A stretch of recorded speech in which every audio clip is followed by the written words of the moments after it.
All right, welcome class. This is part one to the digital painting tutorial that I've created.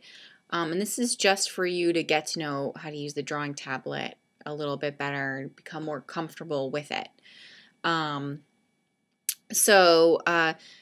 you're using the drawing tablet, and I know you can't see me right now, but I'll show you in class, just get comfortable using it as if it's a pencil on a piece of paper.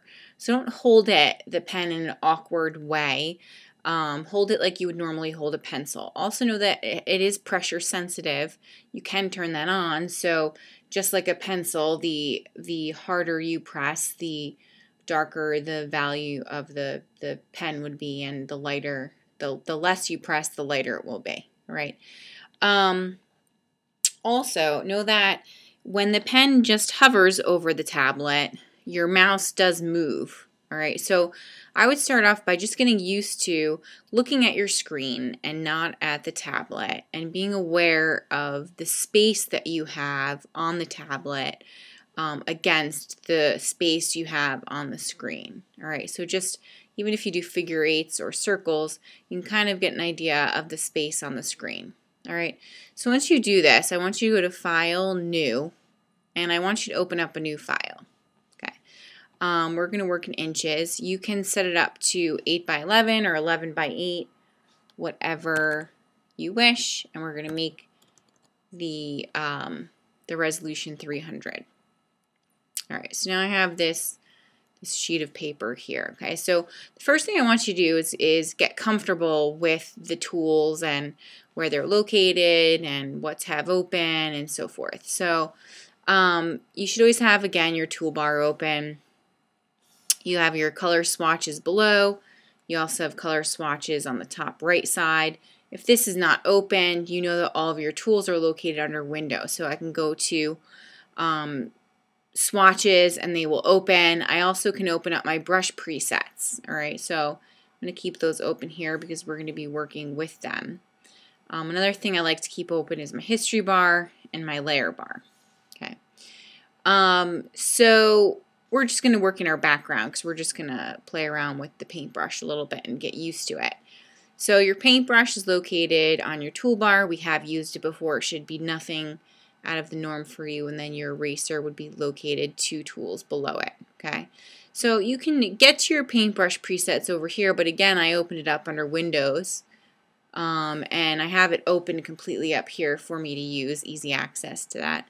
Now, also my paintbrush comes with a few things up above here, so opacity and the flow of the paintbrush and the paintbrush pressure. Okay, so if we look at the paintbrushes over here, you have a whole assortment of paintbrushes that you can choose from soft paintbrushes to hard paintbrushes to textured paintbrushes. You can also add more paintbrushes by going to that little icon at the top right, maybe saying you wanted to take a look at some of the natural brushes. By hitting append, it's keeping all the paintbrushes that you have, but at the bottom, it's adding in the ones that you wanted to add. If you were going to hit OK, it would just open up the paintbrushes that you asked it to. So I would recommend just hitting append. So if I were just going to use this paintbrush right here, you can see that the size of the paintbrush happens when I place it on top of the paper. I could change that size using the tab above, and it's going to change that size of the paintbrush on the piece of paper. Or I can use my left and right bracket. So the right bracket will make it larger, and the left bracket will make it smaller. So when I'm working, especially digitally painting, I'm righty, so I'll keep my right hand with the pen and my left hand by the keyboard, whether to use quick little moves like Control-Z to backtrack, Control-D to deselect, the brackets, the space bar, and so forth. So that's how your paintbrushes are set up. So right now I have my pressure sensitivity of the brush off. So when I go to create one swooping line, okay, and again my colors are down here below, and right now it's in like a light gray. I might make it a little bit darker. Okay. that line stays consistent, all right? So no matter how hard I press, this is a little bit darker, no matter how hard I press or how light I press, this paintbrush is staying pretty much the same consistency across.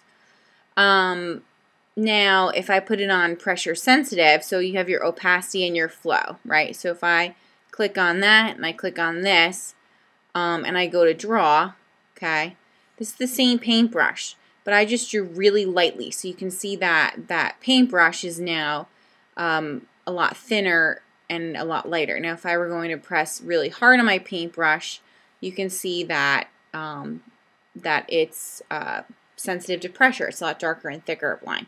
So if I started off light and I started to get darker and darker and darker, okay, you can see that it goes from like a light paintbrush to a dark paintbrush.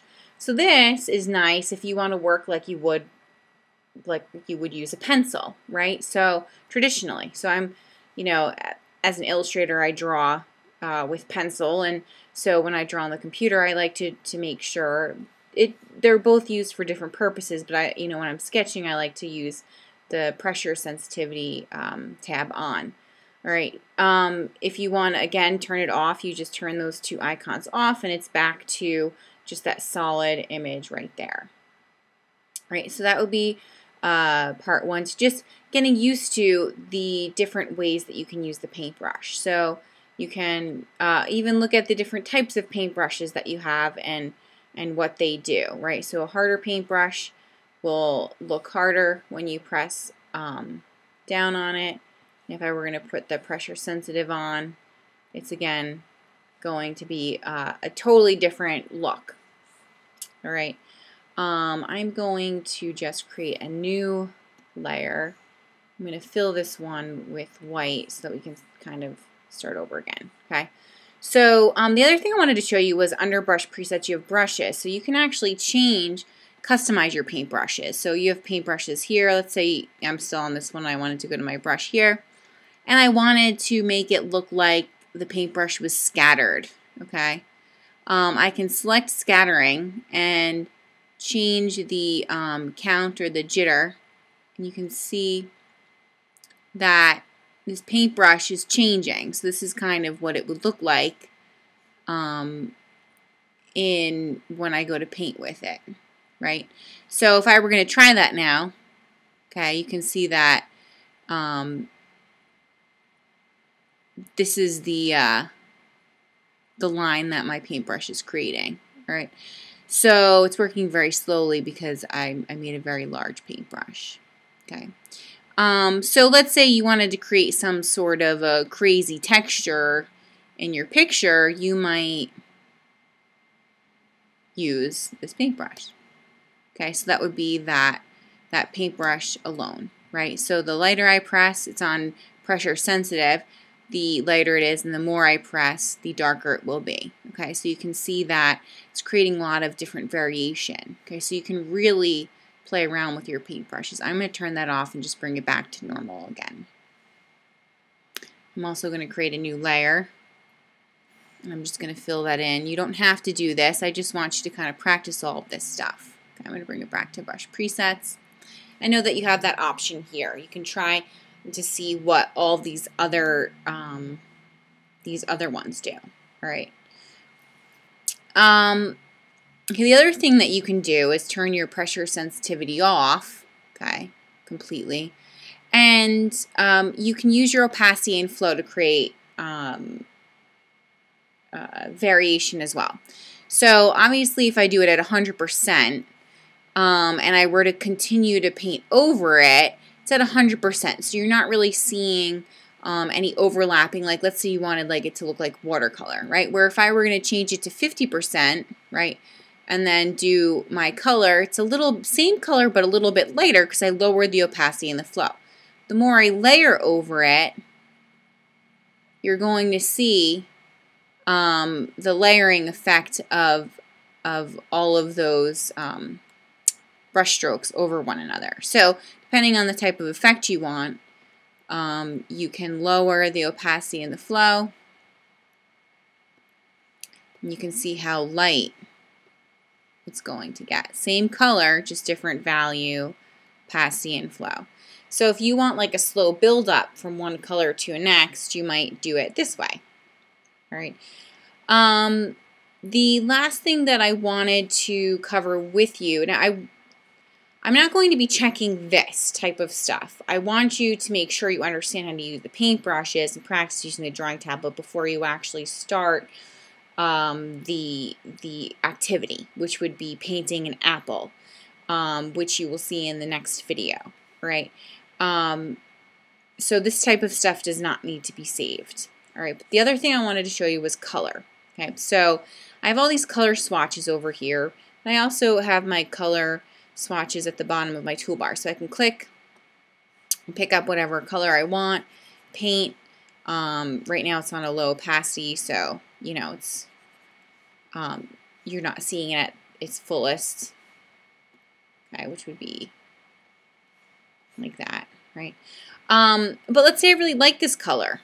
I could go up to the little swatches up here. I said, you know, I really want to make sure I mark this color down, and I can go to this little folder here and say, you know, I'm going to save this color swatch. And let's say it was for my apple, so I'm going to put apple red, and that's what I'm going to save it as.